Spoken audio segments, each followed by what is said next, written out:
ba tey ci seen scandale du jour kii di Bachir Fofana moom aussi mu nekk chroniqueur boo xamante ne il est pertinent ràññee nañ ko ci mën lu muy def waaye ci xam lu muy def koo xamante ne aussi il parle pas pour lu neex nit parce que il a toujours été là bu muy métti moom it bokkoon na si ñemew ñii nga xamante ne ñeme woon nañu wax dëgg moom nekk nee na la malchance de Ousmane Sonko c'est d'avoir des avocats ñoo xamante ne ils disent pas le droit mais ce sont des partisans nañ jëm déglu Bachir Fofana.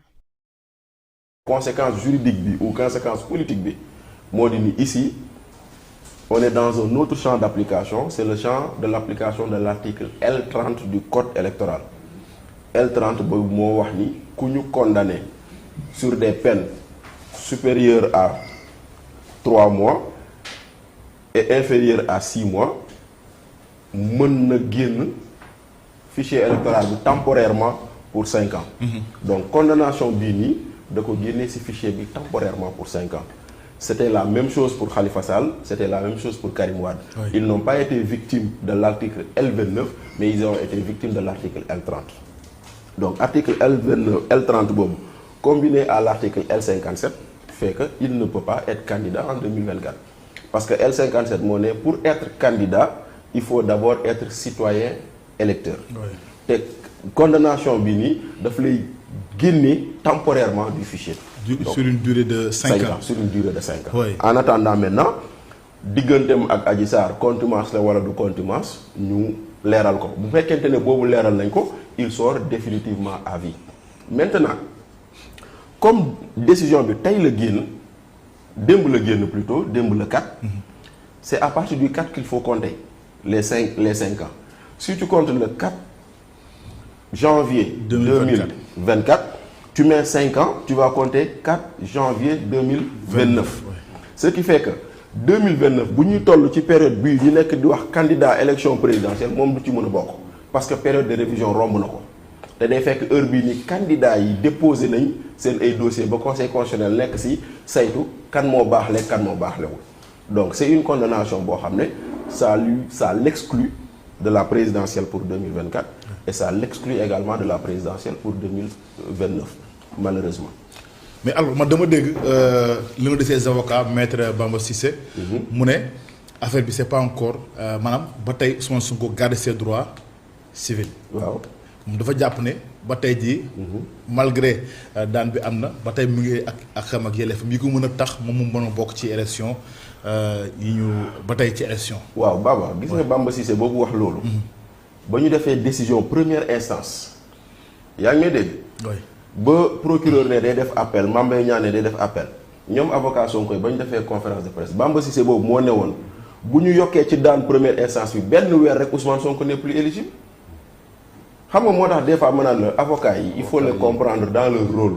C'est-à-dire que au fond man chaque jour moo ko le drame de la malchance de Sonko c'est d'avoir des avocats militants et malheureusement au lieu de dire le droit dañuy xool lu neex militants yi di ko wax.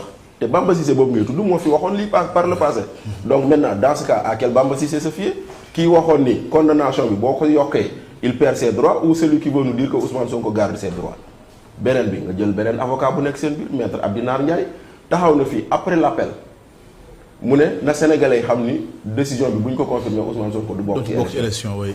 Alors kon nag qu'est-ce qu'on va dire finalement lu ñu wax tey la ñuy jàpp wala lu ñu wax seen parce que en vérité lu ñu sonal moo di ni on a des avocats qui au lieu de dire le droit disent des choses qui plaisent aux gens te loolu dafa bokk ci lu ñu sonal kon nag man je continue à dire et à penser que Ousmane Sonko ne peut pas être candidat malgré ce que dit son avocat et qui lui-même avait par le passé dit que c'est une condamnation qui l'empêche d'être candidat. D'accord. Donc moi je reconnais à chaque avocat le droit d'user de tout moyen pour défendre son client. Voilà. Donc, et puis déjà c'est la loi qui dit. Oui. Un avocat il a une obligation d'assistance envers son client. Oui. Donc mun na ko jàppale par tout moyen ça je suis d'accord.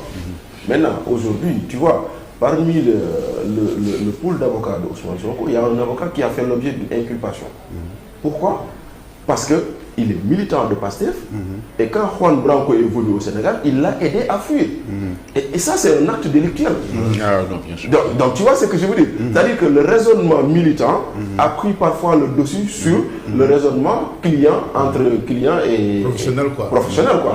Donc c'est un peu ça, quoi. Ah, c'est vrai. Ouais. Mais en fait am na benn kii benn affaire boo xam ne dañ ko fàtte wax le sieur Cissé kooku def les faux députés là. Ouais. Ouais, ça c'est vrai. On en a pas Ah non, bon, je suis arrivé avec ça. Vas-y, wax. Non, mais bon. Non, waxal sa xalaat. Je sais pas. Mais Assane, moi, Les gens, ils ont beaucoup de temps. Je ne suis pas très d'accord sur est-ce que Sonko ne voulait pas le pouvoir. Moi, je pense qu'il voulait le pouvoir, mais il ne savait pas comment le conquérir. Mais aussi... Il ne savait pas comment le conquérir. Parce que ils ont ce qu'ils appellent le projet. Oui. Les projets. Mais, Assane, Ouais, c'est ça, parce que l'autre dafa nekk nébuleuse, quoi. c'est l'une des plus grosses escroqueries autour de Pastef. Ah oui. Ouais. Parce qu'on va te dire, on combat un système, tu leur demandes d'expliquer le système, ils ne peuvent pas t'expliquer le système, ils vont t'expliquer les tares des hommes.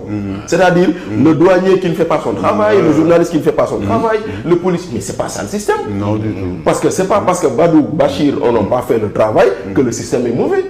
Donc on n'arrive pas à nous expliquer c'est quoi le système qu'on veut combattre. Et d'abord, on ne nous amène pas vers le système vers lequel on veut nous amener. Bon, là, vous voulez nous amener où? Tu vas dire le projet. Mais un parti politique ne peut pas avoir de projet. Un parti politique, vision lay am. Tu as une vision du développement. Bon, demain, Abdoulaye Wade, bon, il a fait son congrès en 76. Ils ont un programme, voici la vision que nous avons du Sénégal. Voici le programme que nous allons dérouler sur la santé, sur l'éducation, sur l'île, sur l'île. Avec cette idéologie. Oui, adossé à une idéologie. Et après, pour arriver à dire, sur chaque programme, voici les projets à court terme, à moyen terme. Mais aujourd'hui, tu leur dis, c'est quoi le projet?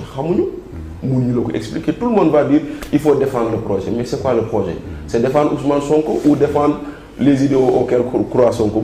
Quel monde l'expliquer? Est-ce que tu as une situation où nous dund voilà limite pratiquement gâchis parce que boo xoolee parti bu ni mu juddoo ñëw bokk ci élection jàll plus fort reste à l'Assemblée nationale dem élection présidentielle jël 3e jóge ci loolu ñëw ba ñuy wax naan c'est la première force de l'opposition ou la deuxième force de l'opposition tey ñu ne parti bi tas nañ ko le leader mu ngi en prison du bokkaat ci élection te amaana sax élection yi di ñëwaat du ci bokk est-ce que loolu pratiquement du indi pratiquement un sentiment d'insatisfaction mais également maanaam regret quoi de façon générale. Pastef est né un 4 janvier 2014 démb la woon le 4 janvier 2024 oui, 10 ans après le leader est inéligible définitivement par une décision de justice. Donc entre-temps tu diras effectivement qu'il y a eu un gros gâchis. Parce que moi je fais partie de ceux qui disent que sur les 10 dernières années la meilleure chose qui soit arrivée dans la démocratie sénégalaise c'est Ousmane Sonko et Pastef. Man dama ko yàgg wax dama ko gëm parce que à un moment donné on nous avait sorti des débats de personnes pour nous amener vers des débats sur des propositions, même si il faut dire aussi que Ousmane Sonko est rentré dans la politique avec sa casquette de syndicaliste. Donc il était plus dans la dénonciation que dans la proposition de solution. Donc ça aussi, il faut sa déformation de syndicaliste l'a poursuivi. Moi je disais même que Ousmane Sonko est un activiste politique parce que non là que l'on définirait par moment. Mais quand même ça fait intéresser des gens à la politique. Ça fait des propositions. Mais après, à partir de 2019, on a eu un basculement. Donc, à partir de 2019, on est passé vers le côté sombre qu'il ne fallait pas voir dans Pastef. C'est-à-dire, des fois, l'arrogance, le terrorisme verbal, les insultes, et pour ça, effectivement, Baba, c'est un gros gâchis. Absolument. Parce que quand même, ce qu'il y a à éviter, c'est qu'on dise que tout ça pour ça. Oui. Et finalement, on en arrive à dire tout ça pour ça. Donc, mais bon, c'est comme si quelque part aussi, Pastef, c'est une parenthèse. Ça se referme et le cours normal de la vie reprend. C'est-à-dire faire la politique normalement, avec des idées. Le plan Sénégal normal, vous grand vidéo. Donc, et tout. Parce que, quelque part, à la fin, tu arrives à dire que Pastef, c'était une anomalie dans le paysage politique.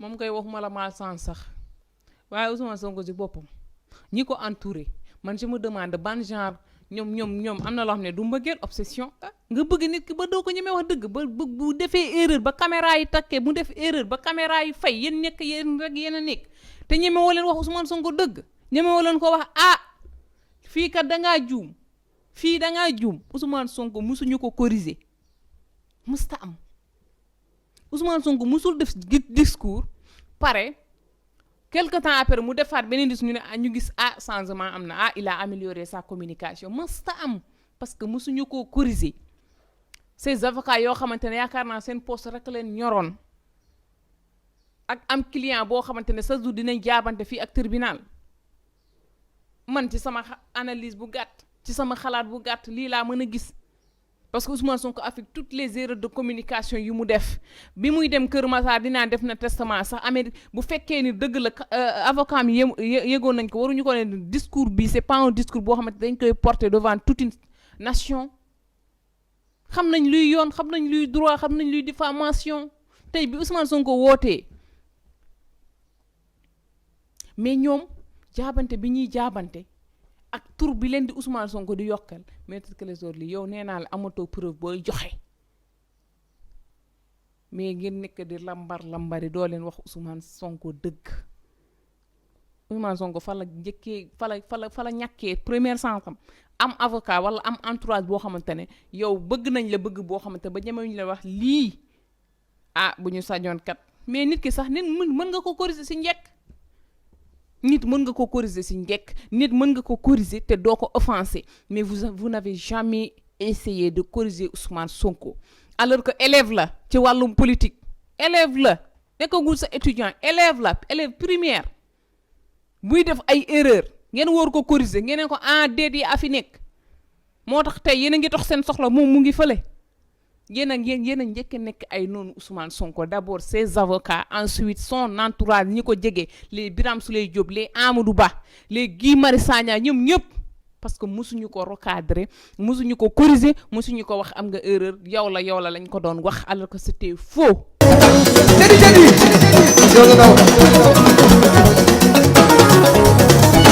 You're the good, you're the feel, why? You're the